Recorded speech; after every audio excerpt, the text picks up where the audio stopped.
Right. Well, with us we have Steve and Paul from the Sex Pistols, who, whether they like it or not, have got the hottest record, hottest album in Britain at the moment. Welcome to the show, Stephen. Hello. First of all, can we go back, going over, say, a year ago, because down in the land down under, we didn't know that much about you until Anarchy in the UK, which caused a storm both in the UK and then eventually down in Australia with EMI. Can you tell us a little bit about the group before you actually broke or signed up with EMI? When you've been I forgot. It's only a year ago. Paul? Well, before we signed with EMI? Yeah. I mean, what were you doing? Yeah, we was just playing around clubs in London. Built up a big following, and that led up to the signing with EMI. They signed us about this time last year, I think. And at that stage, I mean, was there any aggro as far as the company was concerned? I mean, Who with? With between the group and the company. I mean, Yeah, all the time. Yeah, as soon as we started, they tried to tell us what single to bring out straight away, which was the wrong thing to do. They tried to tell us to bring out, I think it was Vacant straight away, but we wanted Anarchy in the UK, and we got it, and they didn't like that, so it was crap right from the start. now the row with EMI was over really what? I mean, what was the true story behind the break with EMI, Stephen? Don't know, still don't know. There was a lot of things, a lot of rumours saying that, they were just scared of us, really. Like, they wanted us at first as a novelty, and like, once they got us, they were scared of us. Scared in what respect, though? Well, after that Grundy thing, they shit themselves, they didn't know what to do with us. Yeah. Then we went to, where was it? A&M. Amsterdam. Oh, that's right. And like, What's that? It's a couple of birds. well, I want them.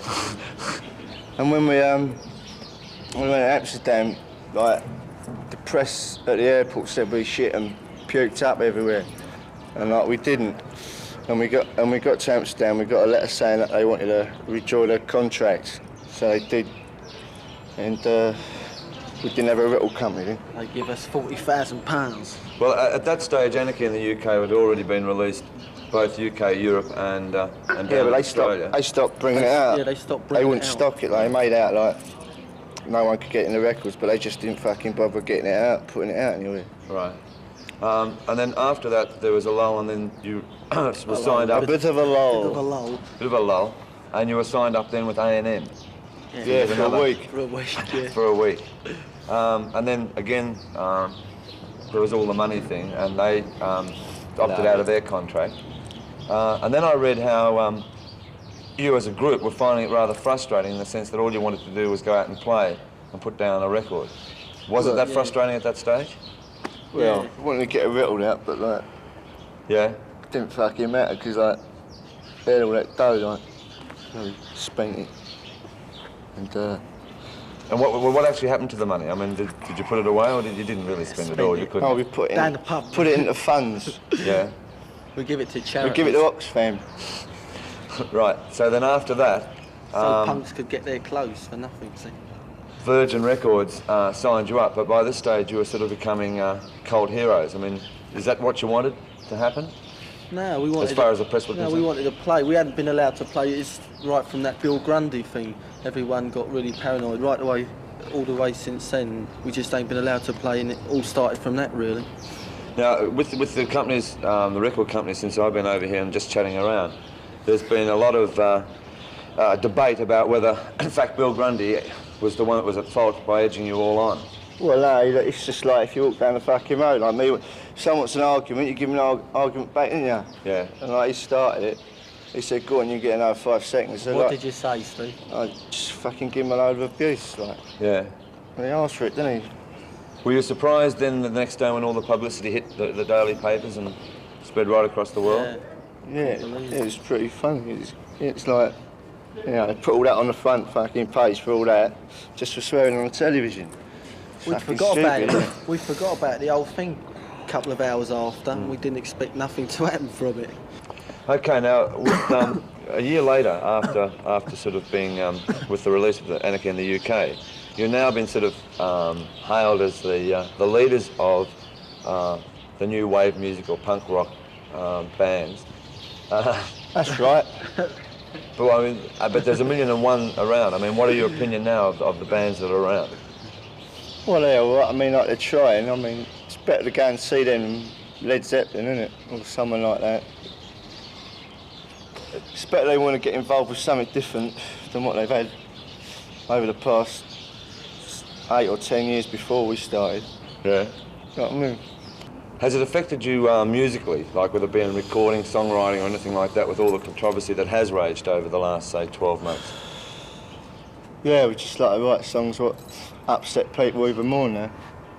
Are you purposely going out to upset people? No, but people upset us, so like, we just do everything we can to get on their nerves. Are you all, or are you two anti-establishment? It's up to other people to decide, isn't it? Everyone- We don't everyone- go out to say, oh, we're anti-establishment, we're this, we're that. We just do what we wanna do. We're just ourselves. Yeah. If people don't like it, tough. Like, for instance, when you brought out God Save the Queen, a lot of people in the daily press, and then in some of the cases in the musical press, said you were anti-royalists. Are you anti-royalists? Well, I've never met the Queen in my life, so why should I want to know her? Is it big? I mean, do you think, well, let's Don't go on. bother about it. We don't bother about it. We just don't care about the Queen. She don't give a fuck about us, does she? Yeah, but not bothering about it, then why write a song about it? Why not? We was writing a song about how much we don't like her. Yeah. On that, Nothing wrong with that. It's only a statement, isn't it? Saying Yeah. something what you feel, just because you put it on a record. Now with Pretty Vacant, which was probably now one of the easiest going singles to go onto the charts because there wasn't the flack that was coming out of the other two.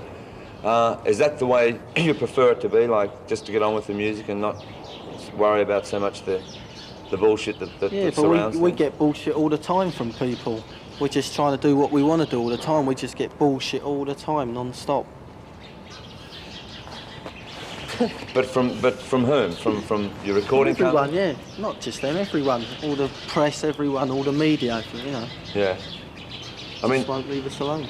yeah, well, exactly. I mean, like, you could pick up, I mean, for literally 8 months running, you could find that You some... can pick up the Sun today and find us in there. Yeah, but I mean, like for 8 months running, like, you found Sounds and NME, and now even Melody Maker and Record Mirror, Yeah. sort of giving you short space, say, this time a year ago, but sort of claiming you as a potentially good group, to now, where we're on the front cover every week. Did you get bored with that? I mean, Well, what was your attitude towards that every week? Music papers. Yeah. Yeah, they got nothing better to write about, I suppose, you know. They're just as fed up as writing about all the old shit groups as we. it just sells their papers, Yeah. putting us in it now. You know what I mean? Yeah. Like it putting is us on the boring. front. It just sells their papers. It's a bit stupid, really. Now, on the on the live side of things, is it proving frustrating for you that you're unable to play at a lot of gigs Yeah, of for course it is. many reasons? What, that we can't play live? Mm. Yeah, of course it is. We want to play live. That's the idea of being in a group, but we ain't been allowed to. We seem to have got more fucking successful not playing anywhere than we have playing, but like, we want to play, you know. Yeah. What about a possible tour, you know, going to either America or to Asia or down to Australia? Well, we're going to Australia sometime next year, but don't know where. Yeah, we're when. starting a tour that'll take us all over the world. I think next year we should be constantly. Tell them about your mate Constantly out there. touring. Oh yeah, my mate in Australia. You've got a My mate in Australia. What's his name? Danny. And where do you think he if is? he's still there, he's on the run. He's on the run, Yeah. is he? I see. I've got a mate out Let's there. hope he's stopped enough to see the telly. I've got a mate out there as well. Hi, Danny. Now listen, His name's Bruce. his name's Bruce. It'd be There's a lot of easy to Bruces find. out there, It'd be actually. easy to find, wouldn't it? No, listen. Now back to music. On the album side, you've just released your first album, and it's gone to #1 within a day in England on the British charts, on the albums charts. Does it worry you that you're perhaps too big now? No, we don't think of it as being famous. I mean, like, I still, you know, it's Just still feel the same. I don't feel famous at all. Like we don't drive about in limousines or anything. We just doing the same things now as we done a year ago. Yeah, but I mean, you might, but the thing is that there's a million people out there that don't think that anymore. Yeah, I they know, think that but- the Sex Pistols, and rightly so, are the #1 group in the country now. I mean, does it frighten you at all? me, no. No? No. What about yourself? Does it bother you? I don't give a fuck. I don't care. Has it proved to be a hassle though that suddenly you've Eat my shot, mate. Fuck it, well, you can. has it proved to be a hassle that you've suddenly, you know, shot into this sort of status of becoming? Well, it's just like, One of them things, isn't it? you know, like if we started out just being different, so like we're getting our, you know, we sort of like paid our dues all our fucking life, and like we're just getting something back for it, because like we started out, we didn't want to be nice and everything to please it. We just want to do what we want to do. Like, Yeah. no, everyone hated us, and then all of a sudden we sort of like become famous through that. Now, on the songwriting side of the group, I mean, are you all writing songs now or what? Yeah, we all write the songs. Yeah. Yeah. And like now, take Anarchy in the UK, and you were saying just a moment ago that you thought it was perhaps it came out too early. Yeah. Came out this time last year and weren't really big then at all, the punk rock Yeah. movement, you know. Do you think it was slightly overshadowed by the controversy that was going around it? I mean, just on Yeah, punk rock. no one took no notice of the music at all. All they was worried about was the front page headlines and everything, and no one even bothered to listen to the records, and they didn't realise how good it was. Now, God Save the Queen sort of was obviously something that was going to cause a lot of controversy as far as whether you liked it or not. Pretty Vacant, people have taken it pretty serious and to your favour. I mean, you must be pretty happy about the way Pretty Vacant was treated. I don't know. I didn't really like Pretty Vacant. But like, In what respect? You didn't like it musically, or the Yeah. way it was recorded, or what? yeah, well no, I just didn't like it. I never liked the song that much. I mean, like, everyone else likes it, so like. Is it hard for for the group to go in and reproduce the sound you're getting on stage? I mean, you've got so much energy. I mean, like, is it hard in No, the it's studio? better live than it is on record. That's what I'm saying. It's hard to recreate it in the studios, in the recorded studios. Not really. No, because like we argue so much that the frustration comes out when we actually play it and things like that. We all know what we want when we go in the studio and what sounds we want, and so it comes pretty natural to us, you know. Now, on if I can be a bit personal with both of you, What colour pants have you got on? no. Don't look. What did your parents think of it when you first formed the group, and what did they think when this time last year when all the rage was going on about Parents? Anakin? I ain't seen my mum and dad about fucking 4 years. Haven't you? What about yourself? They don't care. My mum really likes our records. She Yeah. likes No Fun the best. Yeah. And what about what about when God Save the Queen came out, and then again all the controversy raged, and then the Bill Grundy television thing? Was she worried then? Nah, she used to go around arguing with people in our favour. Yeah. If everyone had a go at her, you know, she used to argue back on our side. She's, you know, they don't care. Now, coming to the album, there was a lot of talk that the group didn't want any of the singles on the album. And I suppose one has to believe what they read. Yeah, it's all Bruce's fault. You asked He him wanted that, them on the yeah. album. Yeah. He made us. And there was also a story how at one stage one of your producers was saying that there were some mislaid master tapes that got washed out in the rain or something like that. What was that? I ain't heard that one. I ain't heard that rumour. Oh, that's a new story. That's a new going one. around. Yeah, that's a new one going around about the Pistols. Are you completely happy with the album? What now? Yeah. As Yeah, far I'm as just glad it's out and everything. It's been such a long time, you know. But it's good, it's a good album. It's really Yeah. good.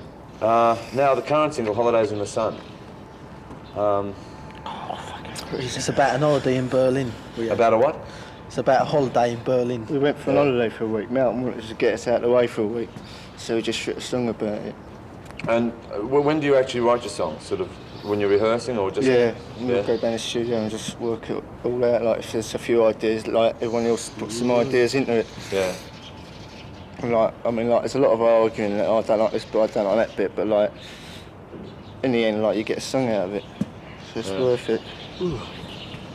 So what can we look forward to from the Pistols over the next 6 months then? Now that you've got this album out of the way.